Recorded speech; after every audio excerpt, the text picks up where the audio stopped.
هدانا لهذا وما كنا لنهتدي لولا أن هدانا الله أشهد أن لا إله إلا الله وحده لا شريك له له الملك وله الحمد وهو يحيي ويميت وهو حي لا يموت وهو بكل شيء قدير وأشهد أن محمدا عبده ورسوله وأصلي وسلم على القائد والقدوة محمد بن عبد الله وعلى آله وأصحابه وذرياته ومن دعا إلى الله بدعوته ومن جاهد في سبيل الله حق جهاده ومن تبعه بإحسان إلى يوم الدين أما بعد أيها الناس اتقوا ربكم واخشوا يوما لا يجزي والد عن ولده ولا مولود هو جاز عن ولده شيئا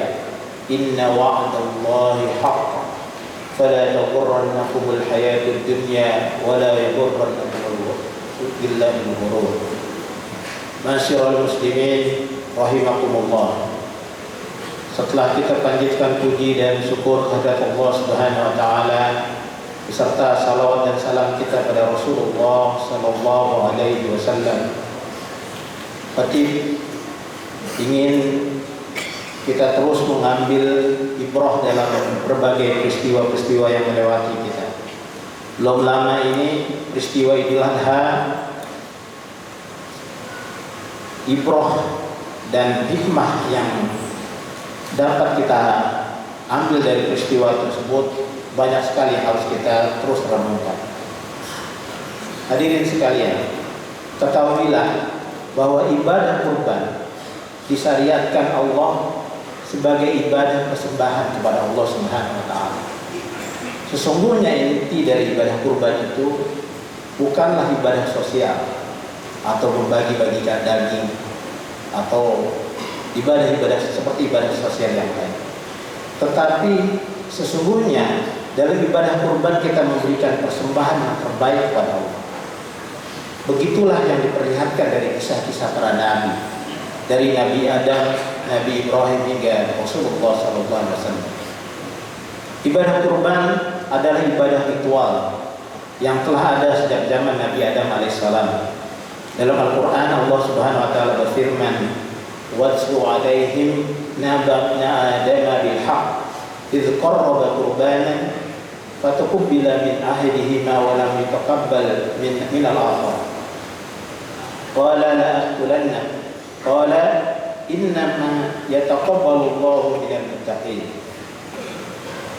Dalam surat Al-Maidah ayat 27 Allah menceritakan, "Bacakanlah wahai Muhammad kepada mereka berita tentang kedua putra Adam dengan sebenarnya. Ketika keduanya mempersembahkan kurban, kemudian diterima dari salah satunya yaitu Habil dan tidak diterima dari yang lain yaitu Qabil. Qabil berkata, sungguh aku pasti akan membunuhmu. Dan Habil berkata, sesungguhnya Allah hanya menerima amal dari orang-orang yang bertakwa. Menurut Imam Ibnu Katsir, kurban Habil diterima karena ia mempersembahkan yang terbaik dengan penuh keikhlasan. Sedangkan Qabil mempersembahkan sesuatu yang buruk dengan hati yang tidak ikhlas. Dalam kisah yang lain, dalam kisah Nabi Ibrahim, seorang ayah yang rentan, yang bertahun-tahun begitu menambahkan seorang putra. Ketika akhirnya mendapat seorang putra bernama Ismail, dan putranya itu tumbuh cerdas, gagah dan taat kepada Allah Subhanahu wa taala, justru Allah memerintahkan, "Ya bunayya inni ara fil manami inni asbah." Wahai anakku, sesungguhnya aku melihat dalam mimpi bahwa aku menyembelih. Dan lihatlah jawaban Ismail dengan tenang menjawab, "Ya abati if'al ma tu'mar." Wahai ayahku, kerjakanlah apa yang diperintahkan kepadamu. Ibrahim alaihissalam sangat pasti mencintai anaknya yang dia tunggu-tunggu. Dan Ismail tentu juga mencintai dirinya atau nyawanya. Tapi mereka menunjukkan siapa yang lebih utama untuk dicintai, dan mereka juga sangat paham apa konsekuensi menempatkan Allah sebagai sesuatu yang paling dicintai. Kunci untuk mendekat kepada Allah adalah meninggalkan setiap yang lebih dicintai selain Dia. Imam Al-Ghazali dalam Ihya Ulumuddin menjelaskan bahwa kisah ini mengajarkan bahwa kurban adalah simbol ketaatan total seorang hamba. Nabi Ibrahim alaihissalam rela mempersembahkan putranya yang sangat dia cintai, menunjukkan bahwa tidak ada sesuatu pun di dunia yang boleh melebihi daripada kecintaan kepada Allah Subhanahu wa taala. Dua kisah di atas memperlihatkan betapa cinta membutuhkan persembahan, dan persembahan yang diminta adalah yang terbaik yang dimiliki. Tabiat dari cinta adalah pengorbanan. Setiap cinta selalu menginginkan pengorbanan. Keputusan untuk mencintai berarti juga keputusan untuk berkorban untuk yang dicintai. Ibrahim alaihissalam dapat saja menampilkan ribu alasan untuk menolak taat kepada perintah Allah Subhanahu wa taala yang sangat berat dan tidak mudah diterima baik secara logika maupun perasaan. Namun cukup satu alasan bagi Ibrahim mengapa dia perlu bersegera menjalankan perintah tersebut, yaitu kecintaannya yang sangat kepada Allah Subhanahu wa taala. Walladzina amanu asyaddu hubban. Kecintaan kepada Allah Subhanahu wa taala adalah puncak dari segala kecintaan. Allah Subhanahu wa taala memonopoli kecintaan seorang hamba. Tidak ada kecintaan terhadap suatu apapun yang boleh menyamakan, apalagi mengalahkan cinta kita kepada Allah Subhanahu wa taala. Hadirin jamaah salat Jumat rahimakumullah. Sesungguhnya Allah adalah Maha Pencemburu. Allah adalah Zat yang Maha Pencemburu, yang tidak rela hambanya menempatkan apapun di atasnya. Imam Ibnu Hajar Al-Asqalani dalam Fathul Bari menjelaskan bahwa kecemburuan Allah berarti Allah tidak rela jika hambanya lebih mencintai dunia, harta ataupun apapun selain dirinya.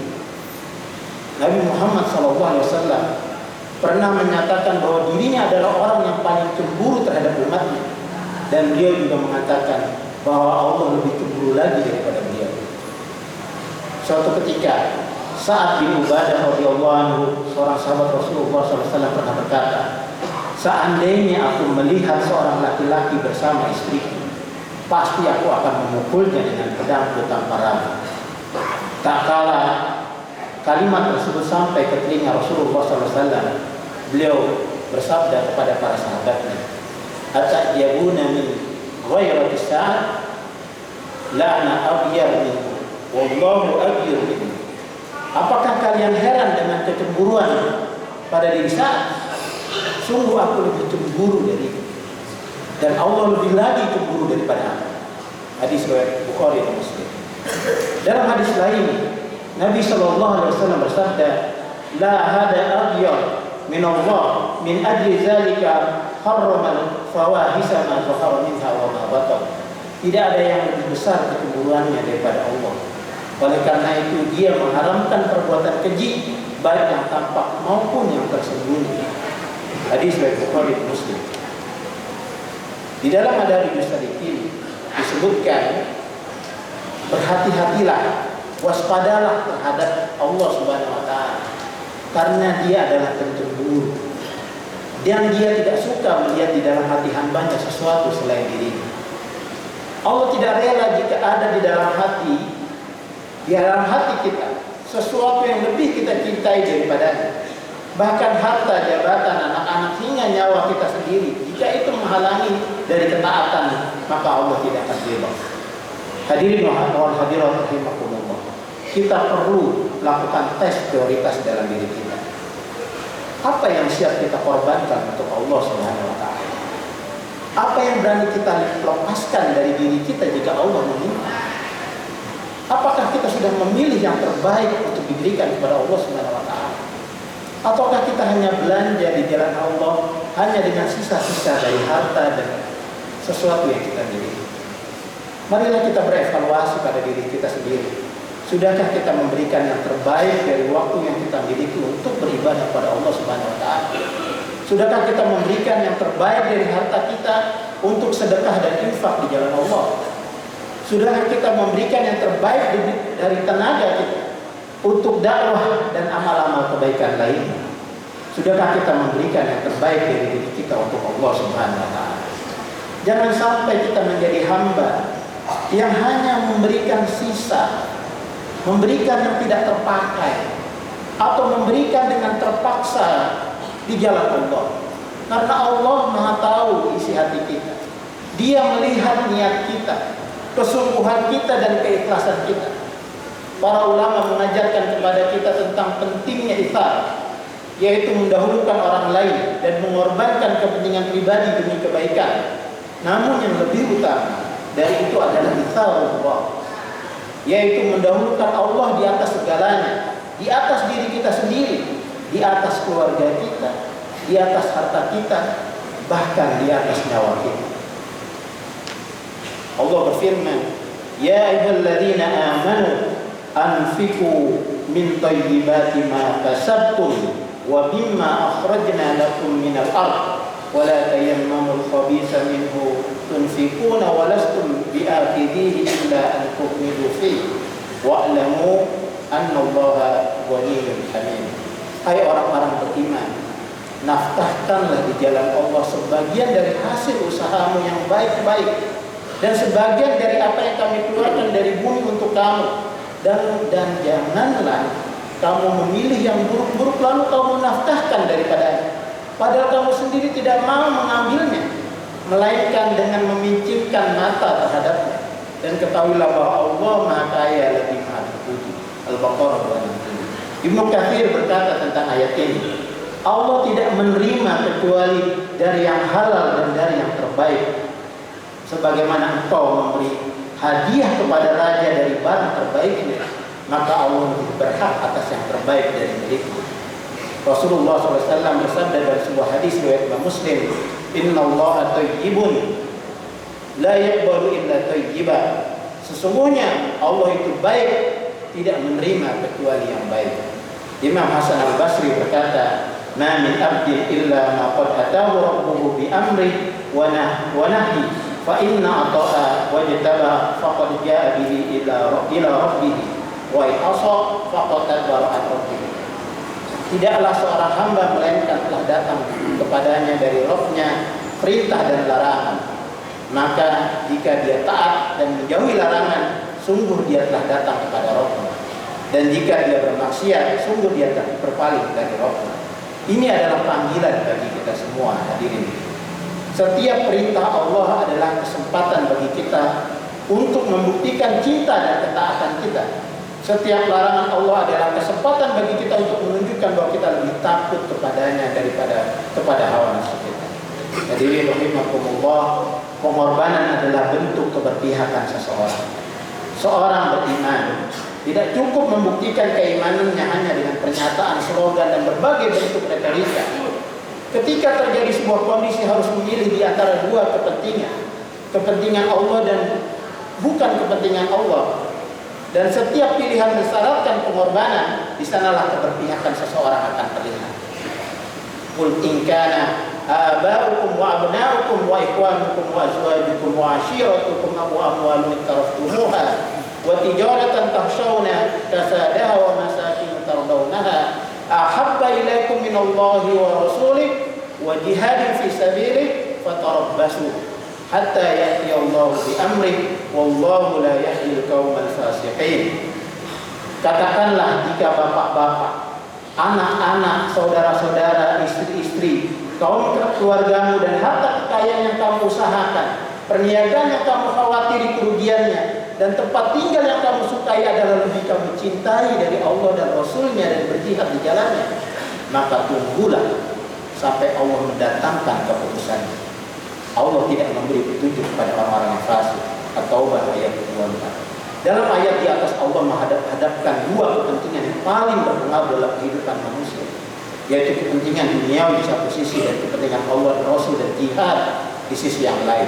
Di mana letak posisi kita, bagian mana yang kita korbankan menentukan risiko apa yang akan kita terima dalam rangkaian kehidupan kita. Pada saat-saat tertentu kita akan bertemu dalam kondisi ini.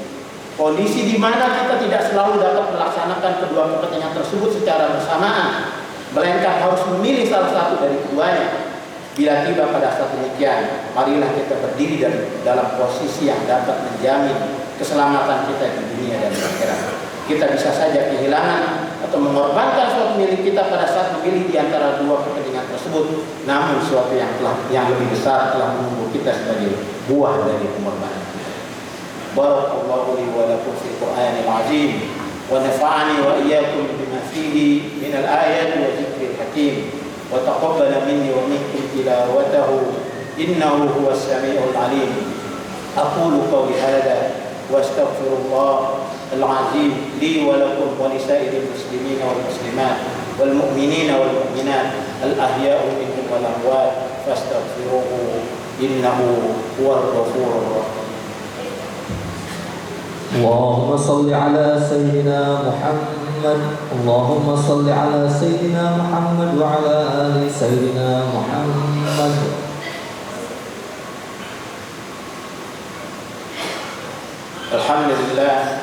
الحمد لله رب العالمين. أشهد أن لا إله إلا الله وحده لا شريك له وأشهد أن محمدا عبده ورسوله.